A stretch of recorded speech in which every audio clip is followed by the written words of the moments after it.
বিধানসভা কর্মচারী ওয়েলফেয়ার অ্যাসোসিয়েশনের উদ্যোগে প্রথম দ্বিবার্ষিকী সভা অনুষ্ঠিত হয় বিধানসভার কনফারেন্স হলে।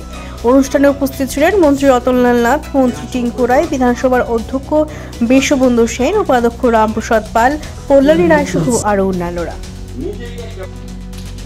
অনেকে সমাজতন্ত্র বলে, অন্যান্য অনেক কিছু বলে, রাষ্ট্রবাদের উপরে কোনো বাদ নেই।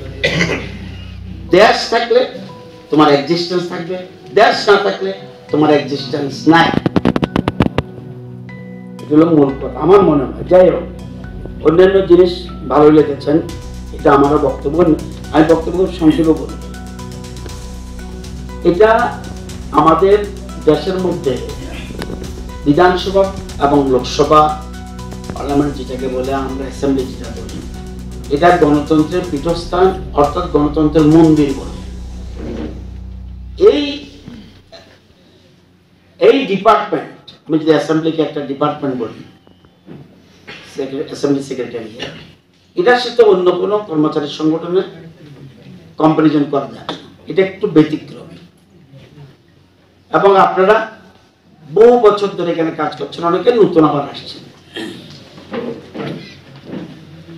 আমাদের রাজ্যে আমাদের যখন পূর্ণাঙ্গ রাজ্য হয়, সে সময় আমাদের বাজেট ছিল রাজ্য। চিন্তা করতে পারেন, এই যে আমরা বলি দেশের ক্ষেত্রে বলে জিডিপি, স্টেটের ক্ষেত্রে বলে জিএসডিপি। জিডিপি 23-24-এ ইন্ডিয়া গ্রোথ রেট, এই যে গ্রোথ রেট, এমনি আমাদের থেকে আমেরিকা, চায়না, জাপান, জার্মানি বেশি আছে এট প্রেজেন্ট পর্যবস্থানে। আমরা United State, China, Japan, Germany, এটা আমাদের চারটা এই চারটা দেশ আমাদের উপরে আছে অর্থনৈতিক ক্ষেত্রে। কিন্তু গ্রোথ রেট আমাদের ইন্ডিয়াতে 23-24-তে ফার্স্ট ইন্ডিয়া 8.2%, চায়না মাত্র 5.2%, America 2.5%, Russia 3.6%, Japan 1.9%, Canada 1.2%, France 1.1%, Italy 0.9%, UK 0.1%, Germany 0.2%, আমাদের 8.2% গতবার। আসুন এবার 24-25-এ প্রভিশনাল 7%, চায়না 5%, আমেরিকা 2.6%, সবগুলি আমাদের নিচে। এই যে গ্রোথ, এটা হলো প্রধানমন্ত্রী, এটা সম্ভব হয়েছে কেন? এরকম ভাবে চলতে, এই যে বলছে যে এত সালের মধ্যে আমরা 1 নম্বরে পৌঁছে যাবো, 2 নম্বরে পৌঁছে যাবো। কেন বলছে? এই গ্রোথ রেট এত বেশি। আবার মনে রাখতে হবে, আমাদের দেশে 142 কোটি মানুষ। এর আগের বছরে কত ছিল? 1,444,000 টাকা। তাহলে বেড়ে গেছে 77,000 টাকা পার ইয়ারে বেড়ে গেছে এক একজনের আয়। আর আমাদের সকলের সম্পদ কত ছিল? কত? 17-18-তে 43,716 কোটি টাকা। এই রাজ্যে যত মানুষের ইনকাম, যত যার থেকে গাভী চাষ করে যদি আয় হয়, ধান চাষ করে যদি আয় হয়, শিল্পের থেকে যদি আয় হয়, সবটা মিলে আমাদের GSDP, gross state domestic product, আমাদের বর্তমানে আগে ছিল 43,716 কোটি টাকা, এখন হলো 91,224 টাকা। কত পরিমাণ সম্পদ বেড়েছে!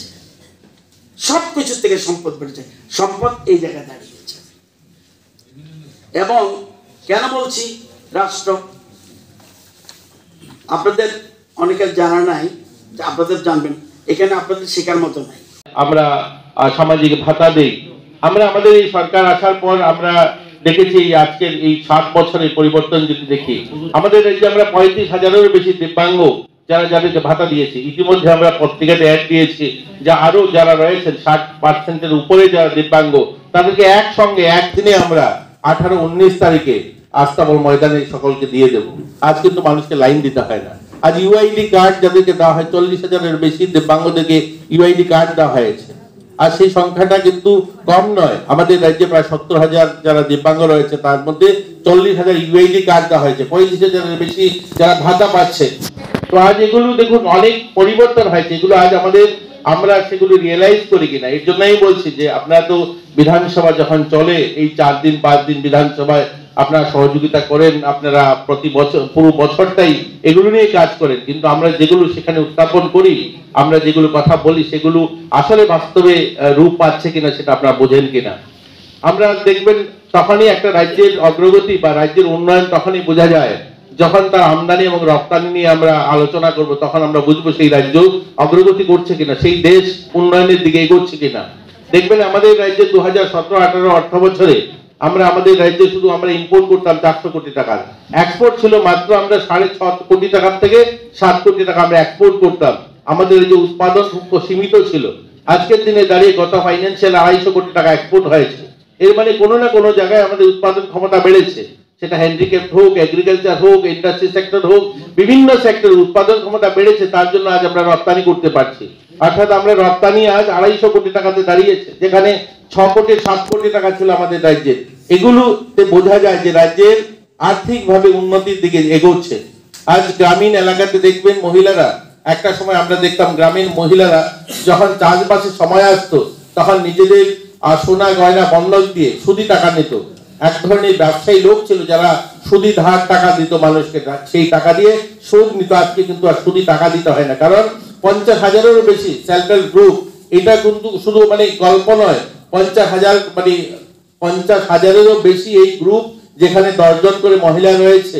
এবং আমাদের এই সরকার আসার পর প্রায় 1500 কোটি টাকারও বেশি বিভিন্ন ব্যাংক থেকে তাদেরকে দেওয়া হয়েছে। ভিসি এবং আমাদের রতনদা রয়েছেন, উনি আমি দেখছি লিখছেন ডিটেলস, কাগজ নিয়ে উনি বলবেন, তথ্য নিয়ে বলবেন। আমাদের রাজ্যে প্রায় ভিলেজ এবং ভিসি নিয়ে 1200-র মতো 1800 কোটি টাকার কাছাকাছি এই স্বাবলম্বী গ্রুপগুলোকে তার অর্থ দেওয়া হয়েছে, লোন দেওয়া হয়েছে। ভাবুন, প্রত্যেক গ্রামে 1.5 কোটি টাকা প্রত্যেক মহিলারা, ওই গ্রামের যারা গ্রুপ রয়েছে, কোনো হয়তো গ্রামে বেশি দেওয়া হয়েছে, 2 কোটি টাকা দেওয়া হয়েছে, কোনো গ্রামে 1 কোটি টাকা দেওয়া হয়েছে, কিন্তু আমরা এভারেজ যদি দেখি 1.5 কোটি টাকা ওই গ্রামের মহিলাদের কাছে পৌঁছেছে। 50,000-এরও বেশি মহিলা রয়েছে, যা ওই উৎপাদন বললাম না, এক্সপোর্ট রেশিও বেড়েছে। এর জন্য 50,000-এরও বেশি মহিলা রয়েছে যারা 1 লক্ষ টাকার বেশি রোজগার করে আমাদের রাজ্যে আজকের দিনে দাঁড়িয়ে। আজ এগুলো অনেক পরিবর্তন হয়েছে, সেগুলো আমাদেরও রিয়েলাইজ করতে হবে। আপনাদের সমস্যা নিয়ে নিশ্চয়ই আলোচনা হবে। আপনাদের সরকারি চাকরি নিয়ে আমি সেই তথ্য বলছি না। সরকারি চাকরি নিয়ে অনেক সময় আমরা পত্রিকাতে বলি যে সরকারি চাকরি কোথায় হয়েছে। আমাদের এই সরকার আসার পর 1700 টিপিএসসির মাধ্যমে যাদেরকে নিয়োগ দেওয়া হয়েছে, যারা চাকরিতে যোগ দিয়েছে। টেটের মাধ্যমে 6000-এর কাছাকাছি টেটের মাধ্যমে যোগ দিয়েছে। 5000-এর উপরে অশিক্ষক পদে বিভিন্ন দপ্তরে যোগ দিয়েছে। আপনারা জানেন গ্রুপ ডি তে ইতিমধ্যে 2000-এর উপরে চাকরিতে যোগ দিয়েছে। প্রায় 2000-এর কাছাকাছি গ্রুপ সি তে যোগ দিয়েছে। পুলিশের কনস্টেবল, এসআই মিলে 1000-এর উপরে যোগ দিয়েছে।